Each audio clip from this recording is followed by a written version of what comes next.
Otep à tous, bienvenue sur la chaîne des panafricanistes par essence, par conviction et par excellence. Celle des citoyens kémites par nécessité et obligation de combat.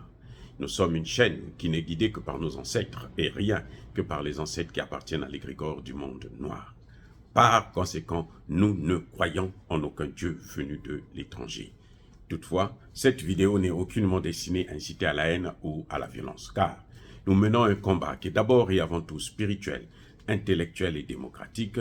Ensuite, il est politique, géopolitique et géostratégique, contre l'impérialisme, le colonialisme, le néocolonialisme et l'endocolonat, qui sont tous qualifiés de crimes contre l'humanité. Nous menons ce combat sur la base du principe fondamental que nous avons hérité de nos ancêtres kémites, qui est celui de la Mahat, c'est-à-dire solidarité, vérité et justice. Vous êtes donc en droit de connaître la vérité et nous avons l'obligation de vous dire la vérité, rien que la vérité, afin que justice soit rendue au continent africain. Et ça, c'est notre modeste contribution dans cette noble lutte en faveur de la souveraineté, la dignité, la solidarité et l'unité africaine. C'est exactement ça que nous appelons le panafricanisme. Bien-aimés frères et sœurs, le directeur général de la BCEAO, qui est l'équivalent en Afrique centrale de la BEAC, au Niger, a été arrêté. Il est aux arrêts depuis vendredi dernier. Ce n'est pas la première fois qu'il soit interpellé par la justice nigérienne de son pays. Mais il a été arrêté déjà en août, et puis à plusieurs reprises, il avait été interpellé pour être auditionné, et cette fois-ci, il est aux arrêts, complètement. Monsieur, comment on l'appelle là, Maman Laoudi Abdourafa est actuellement, d'après eux, porté disparu. Quand je dis eux, ce sont les Occidentaux et la CEDEAO. Maintenant, il faut discuter sur cette affaire-là. Pourquoi on l'a arrêté? Qu'est-ce qui se passe? Ce ressortissant nigérien, visiblement, est celui qui gère l'argent de la Banque des États de l'Afrique de l'Ouest, des États francophones, qui gère le franc CFA du Niger. Quand la CEDEAO a pris des sanctions, automatiquement, l'UEMOA, qui est la communauté économique des États, justement, francophones, là, qui compte 8 pays, francophones tous, utilisant la même monnaie, le CFA, eux aussi, ils ont appuyé les sanctions. Mais ces sanctions-là sont illégales, illégitimes et même inhumaines. Pourquoi je dis elles sont illégales? Parce qu'aucun traité de l'UEMOA ne prévoit de telles sanctions. Attendez, aucun traité de l'UEMOA ne prévoit de telles sanctions vis-à-vis d'un État membre. Pour preuve, lorsque le Mali a été victime de même type de sanctions,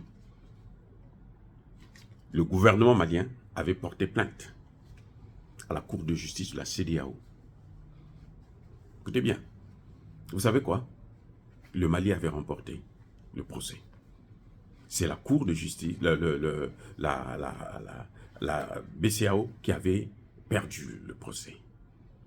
Et la Cour de justice de la CEDEAO avait même donné une injonction aux membres de la CEDEAO d'arrêter avec ça. Il était même question de dédommager le Mali. Ce que ces pays n'avaient pas respecté. Cette fois-ci, le Niger sait ce qu'il faut faire. Il se retrouve dans la même situation. Son argent à lui, sa part de contribution, l'argent qui lui appartient. Ce n'est pas l'argent de la France, ce n'est pas l'argent de la CEDEAO.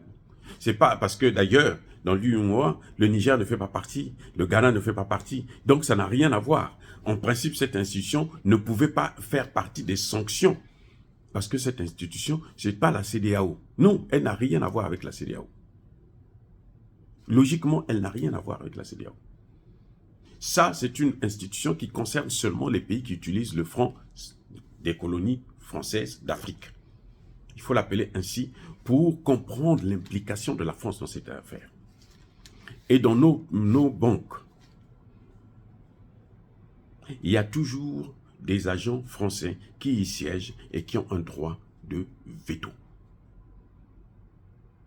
Ces agents-là, ce sont eux qui paralysent l'économie de nos pays, à la demande bien entendu de l'Élysée. Donc quand Macron dit, voilà, ce pays-là, je dois le punir, ce sont eux qui prennent des sanctions, qui sont d'ailleurs toujours illégales. Vous voyez, c'est ce qui est en train de se passer, c'est inhumain. En principe, la CEDEAO ne peut même pas se mêler de ça. Parce que ce n'est pas le problème de la CEDEAO. Ça ne regarde pas Tinubu. Tinubu n'est pas le président de l'UMOA. Ça ne regarde pas Tinubu. Ça ne regarde pas le Ghana. Ça ne regarde pas la Sierra Leone. Ça ne regarde pas le Libéria. Ça concerne les 8 pays qui utilisent le franc CFA. Or, le franc CFA n'appartient pas à ces pays. Écoutez bien, écoutez bien. Le franc CFA n'appartient pas à ces pays, à ces 8 pays-là. Le franc CFA, c'est la monnaie française. Le ministre burkinabé de la fonction publique l'a dit à la tribune de l'ONU que, mais attendez, voici le brevet. Il a cité le nom. Voici le brevet. Le franc CFA n'a rien à voir avec nous. C'est une monnaie qu'on nous a imposée pour enrichir la France. Et que nos chefs d'État, malheureusement, tordus, corrompus, manipulés, et sous-préfet de la France, continuent à entretenir. Parce que comme je vous ai déjà dit à plusieurs reprises, que lorsque, vous voyez l'uranium du Niger, lorsque le Niger vend son uranium, même si c'est aux États-Unis, à la Chine et autres, l'argent qu'ils vont récolter là, ça ne vient pas directement au Niger, ça va en France.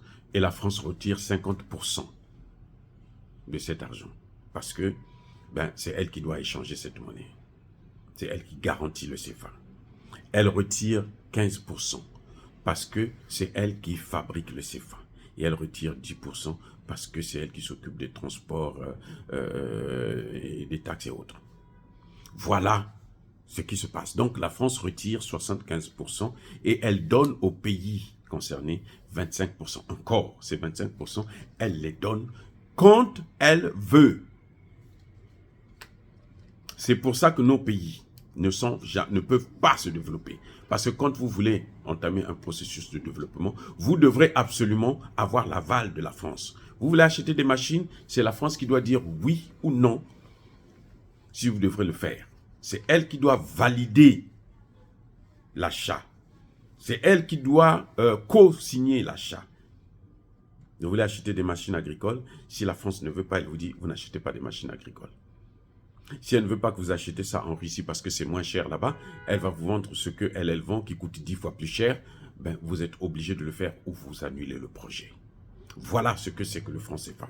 C'est un frein au développement des pays francophones qui utilisent le franc de colonie française d'Afrique parce que c'est fait expressément pour enrichir la France et maintenant depuis la création de l'euro pour enrichir l'Union européenne.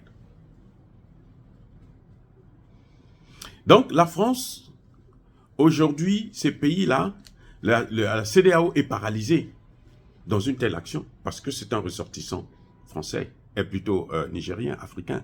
Ça n'a rien à voir avec la CEDEAO. Ce n'est pas un ressortissant de la CEDEAO ivoirien. Non, c'est un ressortissant nigérien. Ça, c'est un. Deuxième des choses, vous savez, l'UMOA dit que nous validons seulement, nous ne pouvons libérer votre argent que si c'est Bazoum qui signe, en tant que président de la République. Ça veut dire que eux, ils ne reconnaissent que président légitime que Bazoum. Mais qui a le droit de légitimer un chef d'État en Afrique? Au Niger notamment, le cas échéant. Qui? Est-ce que c'est à l'UMOA de dire que oui, lui c'est le président, lui ce n'est pas le président? Est-ce que c'est à à la France d'évaluer qui doit être légitime ou qui ne l'est pas? Quel droit? Qui a donné à la France ce droit? Quels sont les textes qui prévoient ça? Est-ce que c'est des textes de l'UMOA? Est-ce que c'est des textes français? Est-ce que c'est des textes de l'ONU? Est-ce que? Il n'y en a pas. Ça n'existe pas. Donc, tout ce qu'ils sont en train de faire là, c'est hors la loi. C'est illégal. Sur toute la ligne. Ce sont parce que des criminels, des bandits, des voyous, des vauriens d'ailleurs, puisque ils sont en train de donner au Niger des arguments pour sortir de la zone CFA. Parce qu'il n'y a que deux solutions. Deux solutions. Pour que le Niger soit indépendant et pour que le Mali, le Burkina puissent aussi être indépendants, il y a deux solutions. La première des solutions, la première hypothèse, sortir du système Bretton Woods, Banque mondiale et FMI, où vous utilisez le dollar comme monnaie d'échange. Vous partez acheter en dollars, vous partez acheter. Il faut rentrer dans le système des BRICS, multipolaire, où il y a un panier de monnaie qu'on peut utiliser, un panier de devises qu'on peut utiliser. Bien sûr, même dans ce cas-là, le CFA reste toujours un élément, un frein à toute évolution. Donc la meilleure hypothèse, c'est de sortir du franc CFA, de créer sa propre monnaie. Vous avez vu les sanctions contre la Guinée? Il n'y a aucune sanction financière parce que la Guinée a sa monnaie. Ils ne peuvent pas bloquer les finances de la Guinée. Ils ne peuvent pas. Ils peuvent faire tout ce qu'ils veulent, ils ne peuvent pas. On peut sortir la Guinée du SWIFT, très bien, comme la Russie n'est pas dans le SWIFT, mais la Russie continue à commercialiser avec l'Inde, avec la Chine, puisqu'elle utilise, elle fait ses transactions en dehors du dollar et de l'euro. Donc c'est la solution, la seule option pour le Niger, c'est de très rapidement opter pour avoir une autre monnaie. Et comme le Niger est dans une alliance des États du Sahel, l'alliance Liptako-Gourma, si elle sort seule, les autres auront toujours le même problème. Donc en fait, il faudrait que les trois pays-là puissent réfléchir ensemble pour sortir en bloc dans la zone. Eh oui, ensemble, les trois sortent. S'ils sortent les trois en même temps, c'est là que vous allez voir, ce sera un effet boomerang pour la France. Parce que, vous savez, qu'est-ce qui va se passer? Mais c'est un grand manque à gagner pour la France. Contrairement à ce qu'on nous a fait croire, c'est l'une des zones les plus riches du monde. Le Sahel, c'est l'une des zones les plus riches du monde. On a connu le Niger comme étant pays producteur de l'uranium. Aujourd'hui, le Niger est un pays producteur de pétrole, bientôt du gaz, de l'or. Ce que vous retrouvez d'ailleurs au Burkina Faso, au Mali. Donc si ces trois pays-là sortent de cette zone-là, ça va donner un coup dur, pas seulement à la France, mais même au dollar. La domination des États-Unis dans le monde, c'est quoi? C'est le dollar. Le secret de la force des États-Unis, c'est le dollar. Quand il y a des sanctions, qu'est-ce qu'on fait? La première des choses, c'est vous sortir du SWIFT, ne plus utiliser le dollar, c'est tout. C'est ça la force des États-Unis. Donc à partir du moment, et la Russie, quand elle a contourné ça, la Russie n'a plus de problème. Puisque la Russie va commercialiser avec la Chine, avec l'Inde, avec tous les pays du monde, sans avoir besoin du dollar. Et qui est perdant? Ce sont les États-Unis. Donc, si ces pays sortent du CFA, là, ce sera un manque à gagner énorme pour la France et pour l'Union européenne. C'est la France qui va commencer à dégringoler. Parce que la France reçoit 500 milliards de dollars chaque année de gratuits en provenance des pays africains qui utilisent le franc CFA. 500 milliards de dollars. C'est de l'argent qui va rester désormais chez nous-mêmes, si nous, on sort en bloc.